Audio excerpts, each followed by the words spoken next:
Across the globe, temperatures are heating up. The average world temperature Wednesday tied with the new record set just the day before, according to data from the National Centers for Environmental Prediction. Hello and good evening. My name is Ren Wadsworth, filling in for the terrific John Martin tonight. And as I was just talking about, things are heating up around globally. But how do we compare here in the Treasure State? And for that, I'll of course turn it over to the incredible Tracy Smith tonight for a glimpse at your weather. As we continue through the rest of your evening, we are going to be seeing more quiet conditions developing across much of the state. In fact, you're going to notice most of your showers and thunderstorms from earlier today are going to leave mostly clear skies. As we get into the weekend, there are still chances for some passing showers and thunderstorms, especially out of western central Montana, northern Wyoming. But building into Sunday and Monday, we could see some of the hottest days of summer yet to arrive. And taking a closer look at some of those daytime highs for Monday, many areas will be climbing up into the 80s and 90s. Alrighty, thank you for that, Tracy. And as hot and dry conditions persist, the USDA announced emergency funding to help farmers and ranchers make ends meet amid drought conditions. And tonight, our Colton Little breaks down the funding and its potential impacts for Montana's ag producers. Well, thank you very much. Record heat is being felt around the world, but it's also impacting us here in Montana, where the USDA and the Farm Service Agency have issued a natural disaster declaration for several counties that are experiencing the impacts of an ongoing drought. You can see where drought is impacting people in the state and how badly. Patches of abnormally dry conditions in northeast and southeast Montana. The northwest corner of the state, though, seeing the greatest impacts with moderate and severe drought conditions. Now, farmers and ranchers in several counties can apply for the USDA's emergency loan program to help them bounce back from the impacts of the drought. Those are Glacier, Lake, and Pend Oreille counties. But residents of other Montana counties are also eligible to get that assistance, including Gallatin, Choteau, Flathead, Liberty, Missoula, Sanders, Teton, and Toole counties. The emergency loan program can be used to meet various recovery needs, including the replacement of essential items such as equipment or livestock, reorganization of a farming operation, or to refinance certain debts. So who's eligible for these loans? Well, you need to own and operate a ranch or farm in the designated areas. You are an established family farm operation, and you have suffered a 30% loss or more in crop production or physical loss in livestock. Producers can borrow up to 100% of actual production or physical losses to a maximum amount of $500,000. Now, the National Agriculture Stat Service reports the total value of Montana ag production is just over $4 billion, with almost $1.6 billion relating to animal ag and $1.5 billion relating to crop production. And if I know anything, it's sun, soil, and of course, a little bit of H2O can go a long way in making crops and animal production thrive. Now, I spoke with the National Weather Service here in Missoula, and they tell me that compared to any given year, the state of Montana is seeing normal temps and normal precipitation for this season. And the trend is going to continue into August. We'll update you with any new information that becomes available right here at Nonstop Local. Alrighty, thank you for that, Colton. Continuing our coverage of the Reed Point derailment. Unified Command on the incident reported earlier today that the asphalt cleanup efforts have been expanded, with 150 personnel now on the water. As of last night, about 35,000 pounds of asphalt had been recovered. Now they're working to figure out exactly how much of the material spilled into the river. Unified Command reports roughly 1 million pounds of asphalt was in the 6 cars that fell into the river. And of those 6, they say 2 are still relatively full, 2.5 full, and 2 are relatively empty. Initial estimates put the number of material that spilled into the river at 500,000 pounds.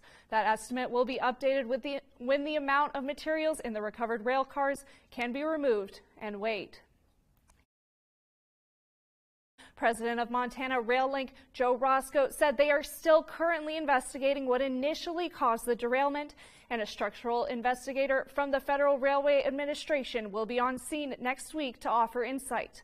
In the meantime, however, the focus is repairing and getting the railway up and running again. You know, I think once we determine a cause, that may drive some protocol changes, but again, at this time, we meet or exceed all federal regulations regarding bridge inspections, track inspections, infrastructure inspections. So I think we're pretty comfortable where we are right now. Cleanup crews are focusing their efforts on the first 4 to 10 river miles downstream from the site. But as a reminder, there are closures in place along the Yellowstone River to allow crews to continue their work. The river is closed 1 mile upstream and 2.5 miles downstream of the incident site. And FWP is reminding people who plan to participate in the Yellowstone boat float this weekend that the last takeout before the river closure is Indian Fort Fishing Access Site in Reed Point. Unified Command also says they are working to rebuild the rail bridge, but there's still no estimated date of completion yet. However, they're hoping they can get it back up and running within a matter of weeks and not months. In a traffic alert, Billings drivers should be aware that there is a road closure at Underpass Avenue in place for the foreseeable future. The Montana Department of Transportation says reconstruction will be happening around the underpass intersections with State Avenue and 6th Street West with Central Avenue. Underpass Avenue south of State Avenue, which is shown as orange on this map, will likely be closed for several weeks as crews work to replace the water main, upgrade the sidewalk, and work on several different projects in the area. Other things to keep in mind include traffic being reduced to single lanes on each direction of 6th Street West and a temporary pedestrian path being built for walking access to the underpass during this construction. The MDT also says that despite all the upcoming changes, the underpass mural will be kept. To leave comments or ask any questions about the project, you can use the email that's on your screen right now. Today, Senator Jon Tester hosted a roundtable in Kalispell to discuss the PACT Act, his recently passed legislation for securing veteran medical services. Our Maddie Olson reports with the highlights after attending the discussion. Senator Tester's one-year-old PACT Act provides health care to veterans who experience toxic exposure during service. Today, he met with some of those veterans and heard from them to see how his policy is working out. Did you get a toxic exposure screening through the healthcare side? If you want to call it that, I did, yes. The promise to address Comprehensive Toxics Act was introduced by Senator Tester last year with hopes to bring more healthcare opportunities to veterans in Montana who have been exposed to toxic materials such as Agent Orange during their time in combat. Now, 1 year post-passage, implementation of that act is on the senator's mind as he met with veterans to discuss their experiences when applying for the act and any feedback they have. The senator was in Billings last week speaking to veterans to hear about their experiences of getting care as well, and between the Flathead Valley and the Magic City, the feedback was heard loud and clear. We heard some things that different veteran organizations here in northwestern Montana can do to help get the word out. And I think we also heard from the VA that they're open to all that stuff. But in the end, the PACT Act was a large expansion of VA healthcare. The VA has hit the ground running, but there's still some things they can do to help improve it. Senator Tester will be hosting another roundtable like today in the coming weeks, and we will provide information on dates on our website, nonstoplocal.com. With Nonstop Local News, I'm Maddie Olson. Alrighty, thank you for that, Maddie. On Monday, the Billings City Council will vote on whether to put a $142 million bond in front of voters on November's ballot to be invested into city parks, trails, and recreation assets. The bond would increase property taxes at roughly $160 per year, according to Mike Pigg, Director of Parks and Rec for Billings. While a property tax may not sound ideal, Pigg says if the expansion is approved, it will create more spaces for residents of the Magic City to enjoy, which in turn will contribute to overall public safety. People in certain parks and some places in town, people don't feel safe when they go to the parks, and they don't look at it as a place, hey, that's where I want to take my kids, or that's where I want to do my birthday party, or hey, that's where I want to hold my wedding. You know, I think parks can become that, and I think we just need to get that paradigm shift and get people activating that space. Activating space lowers crime. That statement is echoed by Chief Rich St. John of the Billings Police, who spoke to us during the ribbon cutting of the new Castle Rock Park playground yesterday. We really see a direct correlation between improved, well-kept parks and public safety.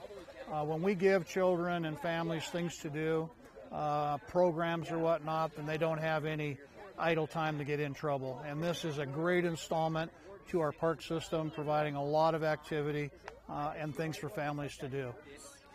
The meeting this Monday, July 10th, will also include business owners in the community.